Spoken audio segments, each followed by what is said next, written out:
La tormenta, de la escritora estadounidense Kate Chopin, cuento publicado en 1898. La tormenta. Las hojas estaban tan quietas que incluso Bibi intuyó que iba a llover. Bobinot, que estaba acostumbrado a conversar con su pequeño hijo a nivel de compañeros, llamó la atención del niño sobre ciertos nubarrones que rodaban con intenciones siniestras desde el oeste, acompañados de un hosco y amenazante estruendo. Se hallaban en la tienda de Friedemer y decidieron quedarse allí hasta que la tormenta hubiese pasado. Se sentaron al lado de la puerta sobre 2 barriles vacíos. Bibi tenía 4 años y parecía muy espabilado. «Mamá estará asustada, ¿sí?», sugirió con ojos parpadeantes. «Cerrará la casa. Quizá esté Sylvie ayudándola esta tarde», respondió Bobinot tranquilizándolo. «No, no tiene a Sylvie.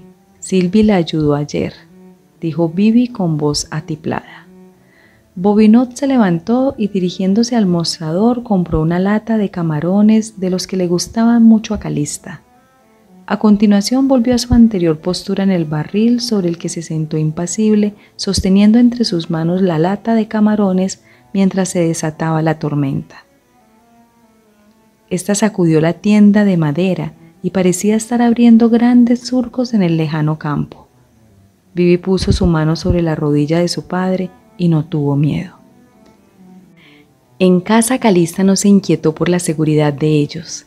Estaba sentada junto a la ventana lateral cosiendo frenéticamente con su máquina de coser.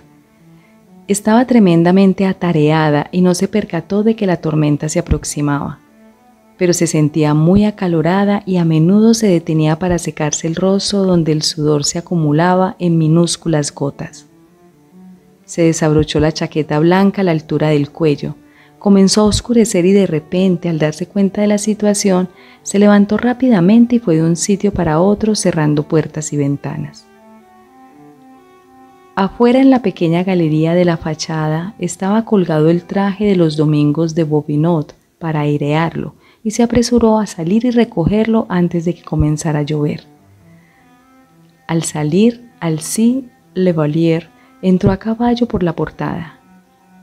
Desde su boda no lo había visto muy a menudo y nunca a solas.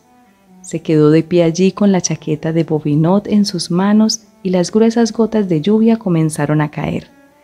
Alcide condujo su caballo al abrigo de un saliente lateral donde las gallinas se habían apiñado y en cuyo rincón había arados y una rastra apilados. «¿Puedo pasar y esperar en la galería hasta que pase la tormenta, Calista?», preguntó. «Pase, Monsieur Alcide». La voz de él y la suya propia la asustaron como si saliera de un trance y cogió el chaleco de Bobinot. Alcide, al subir al balcón, cogió los pantalones y arrebató la chaqueta de cordoncillo de Bibi, que estaba a punto de ser aventada por una repentina ráfaga de viento. Expresó su intención de permanecer fuera, pero pronto se hizo evidente que hubiera sido lo mismo que quedarse en descampado. La lluvia golpeaba contra las tablas en penetrantes cortinas de agua y él pasó adentro, cerrando la puerta tras sí. Incluso fue necesario poner algo debajo de la puerta para impedir que el agua entrara. «¡Caramba! ¡Qué lluvia! No llovía así desde hace por lo menos 2 años», exclamó Calista mientras enrollaba un trozo de saco y Alcide le ayudaba a meterlo en la rendija.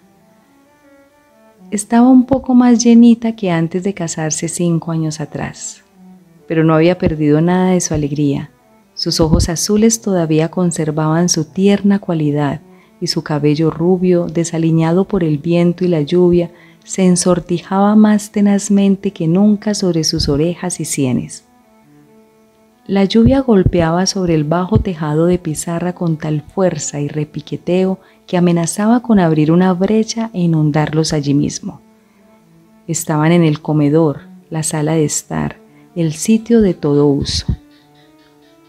Colindante se hallaba su dormitorio, con el lecho de Bibi junto al suyo.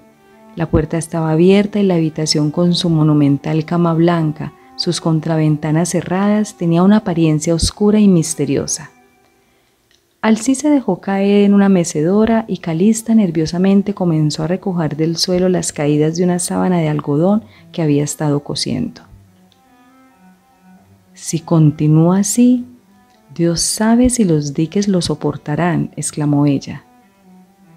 «¿Qué tienes tú que ver con los diques?» «Bastante.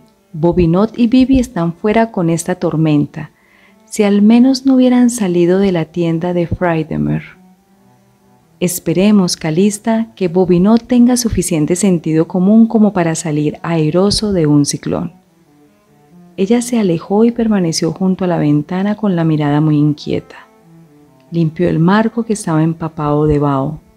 Hacía un calor agobiante. Alcí se levantó y se reunió con ella en la ventana, mirando por encima de su hombro. La lluvia caía a cántaros, impidiendo la visión de cabañas lejanas y envolviendo al lejano bosque en una neblina gris. El juego de los relámpagos era incesante. Un rayo cayó sobre un alto acederaque a la orilla del campo. Llenó todo el espacio de una luz deslumbradora y el estallido parecía invadir las mismísimas tablas del suelo de madera sobre el que permanecían de pie. Calista se tapó los ojos con las manos y dando un grito se tambaleó hacia atrás. Alcí la rodeó con su brazo y por un instante la trajo junto a él poco a poco. «¡Bonti!», gritó liberándose de su brazo y retirándose de la ventana. «La casa será la próxima, si al menos supiera dónde está Bibi». No podía tranquilizarse, no podía estar sentada. Alcí la agarró por los hombros y miró su rostro. El contacto de su cálido y palpitante cuerpo al tenerla inconscientemente abrazada despertó en él todo el antiguo apasionamiento y deseo por sus carnes. «Calista», dijo él, «no te asustes, nada puede suceder. La casa es demasiado baja para ser alcanzada con tantísimos árboles altos alrededor. Vaya, ¿no vas a estarte quieta? Di, ¿no?». Él le retiró el cabello de su rostro acalorado y sudoroso. Sus labios estaban tan rojos y húmedos como los granos de una granada. Su blanco cuello y un vistazo a sus firmes y abundantes senos lo trastornaron poderosamente.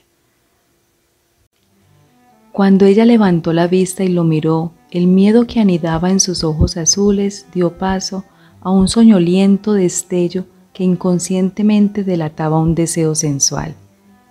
Él la miró a los ojos y sin más preámbulos, con un beso selló sus labios.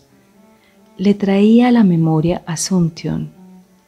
«¿Te acuerdas en Asunción, Calista?», le preguntó en voz baja, quebrada por la pasión. Oh, ella se acordaba, pues en Asunción él había besado y besado y besado hasta que su sensatez estuvo a punto de fallarle y para salvarla recurrió a una huida desesperada. Aunque ella no fuera una paloma inmaculada en aquellos días, todavía estaba sin mancillar, una criatura apasionada cuya indefensión se había convertido en su mejor defensa, contra la cual su honor le prohibía aprovecharse. Ahora bien, en aquel momento sus labios parecían en cierta manera aptos de ser degustados, así como su redondo cuello blanco y sus aún más blancos senos. No prestaron atención al estrépito de los torrentes y el fragor de los elementos la hacían reír mientras yacía en sus brazos. Ella era una revelación en aquella misteriosa y oscura habitación, tan blanca como la cama sobre la que ella yacía. Su carne firme y elástica, que por primera vez conocía su derecho de nacimiento, era como una nívea azucena que el sol invita a contribuir en su respiración y perfume a la vida imperecedera del universo. La generosa abundancia de la pasión de ella, carente de malicia o engaño, era como una llama blanca que penetraba y encontraba solícita respuesta en las profundidades de la propia naturaleza sensual de él, hasta extremos nunca alcanzados. Cuando él acarició sus pechos, estos se le ofrecieron en un éxtasis estremecedor, invitando a sus labios. Su boca era una fuente de placer, y cuando la poseyó, ambos parecieron fundirse juntos en la misma frontera del misterio de la vida. Él permaneció acolchado sobre ella, sin aliento, aturdido, debilitado. Su corazón latía como un martillo sobre ella. Con una mano ella sujetó su cabeza, sus labios rozaron suavemente su frente, su otra mano acariciaba sus hombros musculosos a ritmo relajante. El bramido del relámpago estaba lejano y desapareciendo. La lluvia golpeaba suavemente las pizarras, invitándolos al sopor y al sueño, a los que sin embargo no se atrevieron a entregarse. La lluvia había cesado y el sol estaba transformando el brillante mundo vegetal en un palacio de gemas. Calista desde la galería observó al sí alejarse en su caballo. Él se volvió y le sonrió con un rostro radiante, y ella levantó su preciosa barbilla al aire y se rió sonoramente. Bobinot y Bibi, que caminaban con dificultad a casa, se detuvieron junto a la cisterna para limpiarse un poco. «Caramba, Bibi, ¿qué dirá tu mamá? Debería darte vergüenza.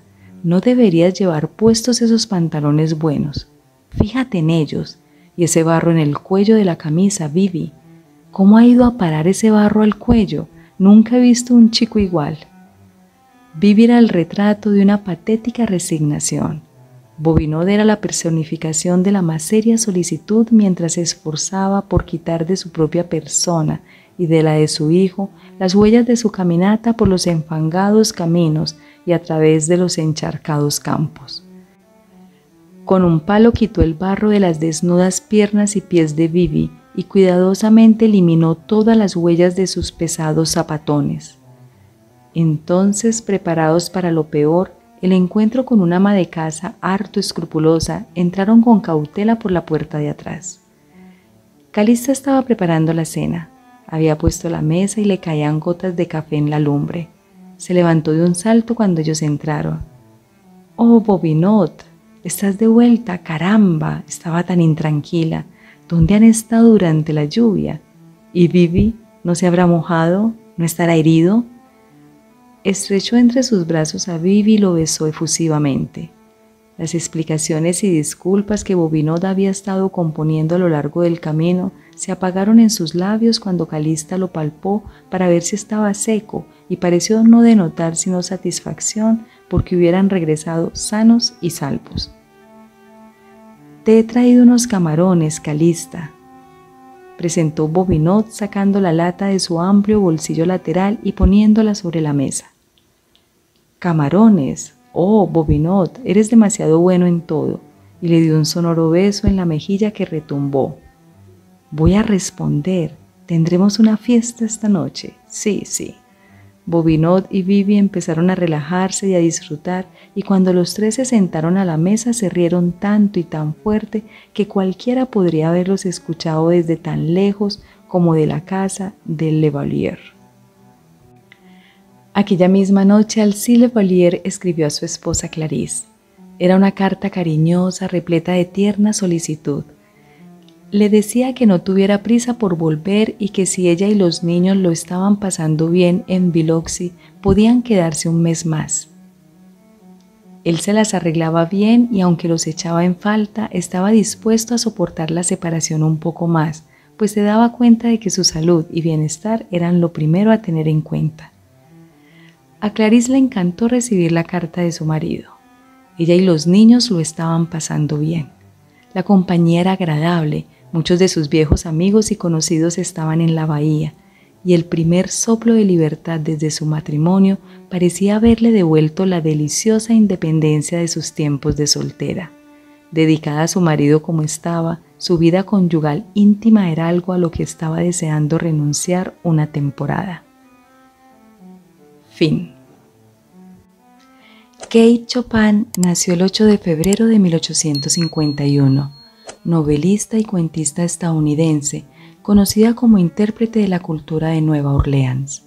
De carácter tranquilo, rápido ingenio irlandés, adornado con un don para la mímica, se convirtió en una persona muy activa en los círculos literarios y culturales de San Luis, discutiendo las obras de muchos escritores. Influenciada por Guy de Maupassant y otros escritores franceses y americanos, Kate comenzó a componer ficción. Sus relatos se publicaron en algunas de las revistas más prestigiosas de Estados Unidos. A finales de la década de 1890 ya era muy conocida entre los lectores estadounidenses. Su primera novela, La culpa, no llamó la atención del público, pero El despertar, 1899, fue ampliamente condenada. Los críticos la calificaron de morbosa, vulgar y desagradable. En 1902, varias bibliotecas públicas la retiraron de sus estanterías. Se tardaron décadas en comprender plenamente lo que Chopin había logrado.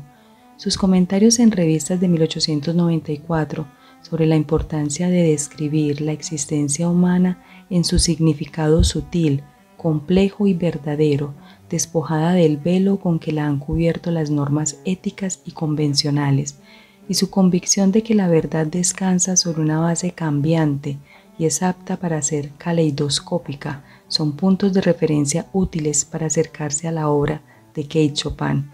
Sus novelas cayeron en el olvido tras su muerte en 1904, pero varios de sus cuentos aparecieron en una antología 5 años después. Otros se reimprimieron a lo largo de los años y poco a poco la gente volvió a leerla, encontraban sus historias agradables y con un acento local encantador.